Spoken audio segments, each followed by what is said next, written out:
지원서를 작성을 하기 위해서 AI를 활용할 때 맨 처음에 해야 할 부분이 자기 이해의 측면이라고 얘기 드렸어요. 요거는 맨 처음에 본인의 강점이 어떤 측면에 있는지 고용24 직업심리 검사를 활용해가지고 한번 검사해 보시면 좋다. 그래서 특징적으로는 4가지. 본인의 이제 선호도, 그리고 성격, 그리고 본인의 직무 적성, 그리고 가치관. 직업 가치관 이렇게 이제 4가지 측면에서 본인의 강점이 어느 측면에 있는지를 한번 점검을 해보시고 그 다음에 본인의 커리어 포트폴리오 그러니까 스타 방식을 활용해서 여기 연대기 순으로 그 전체적인 본인의 커리어 포트폴리오 또는 마스터 레주메를 한번 작성해 보시자라고 얘기를 드렸어요. 요거는 뭐냐 하면 이력서 자기소개서는 맞춤형으로 지원을 하셔야 하는데, 맞춤형으로 지원할 때, 본인의 여러 가지 강점이 발휘된 본인의 경력사항 중에서 어떤 부분을, 요번에 지원할 회사에 접목할지를 선택하기 위한 기초자료, 참고자료가 되는 측면인 거죠. 그 다음에 지원할 회사에 대한 회사 이해. 요거는 회사의 가치관이나 회사의 조직 문화를 조사하는 부분인데, 말씀드렸듯이 예전보다 훨씬 수월해진 점은 이제는 AI를 통해서 회사와 회사 관련한 정보를 비교적 빠르게 쉽게 습득할 수 있다는 점이 예전과 다르게 좀 효율적으로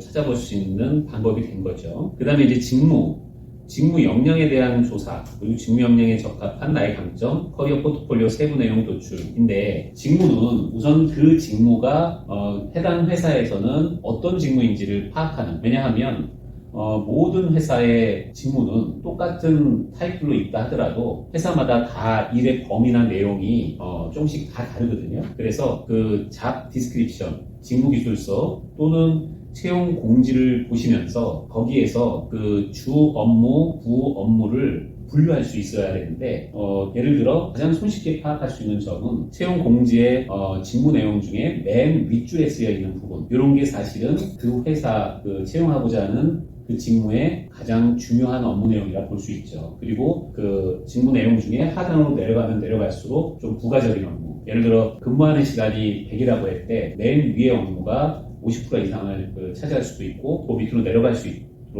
내려갈수록 그 시간적인 측면, 업무적인 측면이 조금씩 내려가는 거죠. 그래서 서류를 작성할 때, 특히 이력서 자기소개서를 작성할 때에는 팁을 드리자면 그 채용 공지에 나와 있는 직무 내용의 맨 윗줄에 해당하는 부분을 가장 중점적으로 본인의 역량을 표현하거나 그 과거 경험을 표현할 때 집중적으로 써야 할 부분입니다.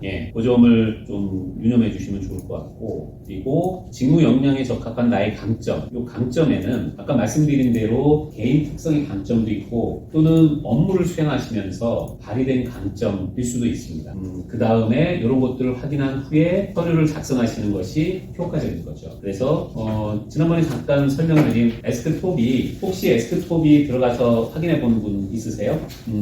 어떠세요? 확인해 보시니까 내용이라든지 질문 문항이라든지 사실은 그 챗GPT 킬러나 카피 킬러에 걸릴 수밖에 없어요. 왜냐하면 글을 쓰는 패턴이라든지, 여기서 패턴이라 하면 글의 어순이나 쓰는 용어 이런 것들이 사실은 그 챗GPT나 다른 그 AI들은 그 논리 정연하게 쓰거든요. 그러니까 문법적으로 완벽하게, 그 서술문으로서 완벽하게. 근데 사람이 말을 할 때나 사람이 글을 쓸 때에는, 특히 한국어의 경우에는 내가 부각하고자 하는 그 단어 중심으로 그 문장을 재배치하는 경우들이 많거든요. 그래서 사실은 챗GPT든 다른 거든 활용해서 글을 초안을 만드셨다면 반드시 자신의 문체로 변형을 해주셔야 돼요. 그러지 않고 그냥 그걸 제출한다? 그럼 반드시 걸리죠. 지난번에도 잠깐 얘기 드렸지만 최근에 그 채용 패턴은 서류 전형 시 GPT 킬러나 카피 킬러를 통해서 몇 프로의 그 일치도를 갖고 있느냐 기준을 가지고 몇 프로 이상이면 탈락시키는 데도 생겼어요. 그러니까 그것에만 의존하시면 안 됩니다. 마찬가지로 에스크토비도 똑같습니다. 구조적으로 같은 그 맥락에서 만들어진 AI 프로그램이기 때문에 그거 그대로 쓰시면 안 되고 순서는 이거죠. 가장 기초가 되는 나의 포트폴리오 기초 자료를 업로드하고, 업로드한 자료를 통해서 만들어진 자기소개서를 검토해서 내가 더 구체화해서 좀 더 나에 맞게 또는 지원하는 회사의 특성에 맞게 좀 더 손을 본 후 지원하셔야 됩니다. 그리고 완성 자료를 수정 보완해가지고 구체적인 사례, 그리고 수치나 지표 이런 것들, 그 표현하는 방식 표현하는 방식이 보통 그 AI의 표현 방식은 표준어 중심이에요. 그리고 영어 기반의 언어이기 때문에 영어에서 표현하는 표준어의 한국어 번역 투의 느낌이 많이 나죠. 근데 그 사실은 사람마다 편차가 다양하기 때문에 선호하는 단어나 선호하는 표현이 개인별로 특징이 있거든요. 이 메커니즘은 대학 입시 때도 똑같이 적용이 됩니다. 대학 입시 때 보통 대치동에 있는 그